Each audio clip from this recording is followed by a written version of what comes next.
Guys, good morning. সকাল সকাল স্নান করে চলে এসেছি ঠাকুর ঘরে। আর আজকে মায়ের লুক হচ্ছে এইটা।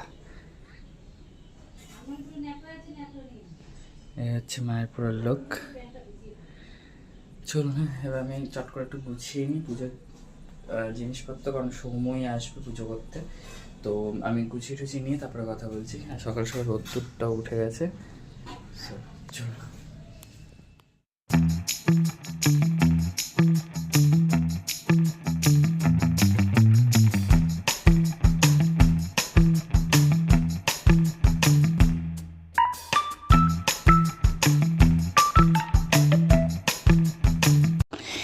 তো সৌম্য চলে এসেছিলো আর পুজো শুরু হয়ে গেছিলো, যেহেতু অমাবস্যা ছিল।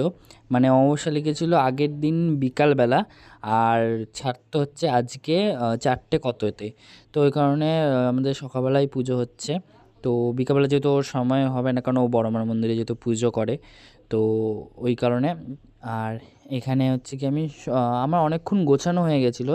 আমি সকাল সকাল ঘুম থেকে উঠে একদম গুছিয়ে সব রেডি করেই রেখেছিলাম, যাতে ওকে এসে বসতে না হয় বা অপেক্ষা করতে না হয়। কারণ একটা কথা কি বলুন তো, ঠাকুরমশাই এসে বসে আছে আর এদিকে গোছানো হয়নি, তখন একটা নিজেরই কেমন একটা গিল্টি ফিল হয় না মনের মধ্যে।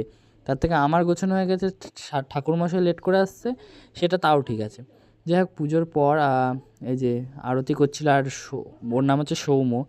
এত সুন্দর আরতি করে, দেখেও মনের মধ্যে একটা শান্তি, একটা ভক্তি ভাব আছে।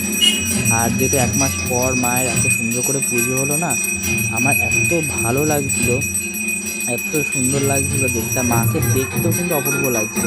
পুরো ঠাকুরঘরটা একদম গম গম করছিল ওই মুহূর্তে। দেখুন এত সুন্দর লাগছিল। আসলে 1 মাস আমি কিছুই করতে পারিনি, তো ওই কারণে আরও বেশি ভালো লাগছিলো।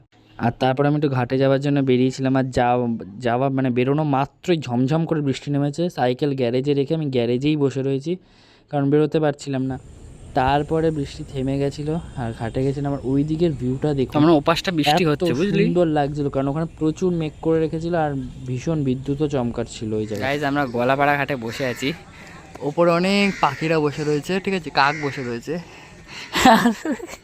আমার বন্ধু ছাতা খুলে বসে রয়েছে। ওপর থেকে যদি কেউ কিছু নিক্ষেপ করে যাতে তার গায়ে না পড়ে, ওই কারণে বেচারা ছাতা খুলে বসে রয়েছে বিনা বৃষ্টি। আর তারপরে আমি বড়মার মন্দিরে গিয়ে বসেছিলাম। দুপুর 2টোর পর যদি আপনারা মন্দিরে আসেন, তাহলে আপনারা মায়ের মন্দিরে বসে থাকতে পারবেন মোটামুটি 6টা অবধি। তারপর একটু বের করে দেয় সাময়িক সময়ের জন্য।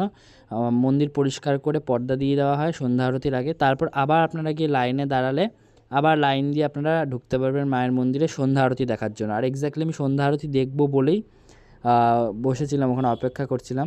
আর এই যে সৌম্য, ওই সন্ধ্যা আরতিটা দেয়, সন্ধ্যা আরতি করে। আর ওর আরতির একটা আলাদাই স্টাইল আছে। ওর আরতি দেখলে একটা সত্যি ভালো লাগে, একটা অদ্ভুত শান্তি লাগে। আপনারাই দেখুন, ওর একটা আলাদা অদ্ভুত স্টাইল আছে। আমার এত ভালো লাগে ওর আরতিটা দেখতে, দারুণ সুন্দর লাগে।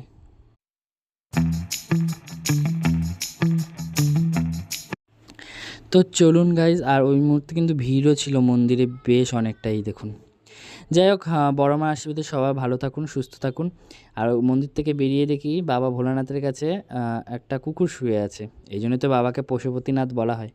যাই হোক, চলুন, লাইক, শেয়ার, কমেন্ট, সাবস্ক্রাইব করতে ভুলবেন না। Daily lifestyle with Sourav. আর এ দেখুন 16 তারিখে রথ, এখানে রথও তৈরি হয়ে গেছে, একদম সাজিয়ে রেখে দিয়েছে এখানে 16 তারিখের জন্য। সো চলুন, দেখা হবে নতুন একটা ব্লগে। সবাইকে টাটা।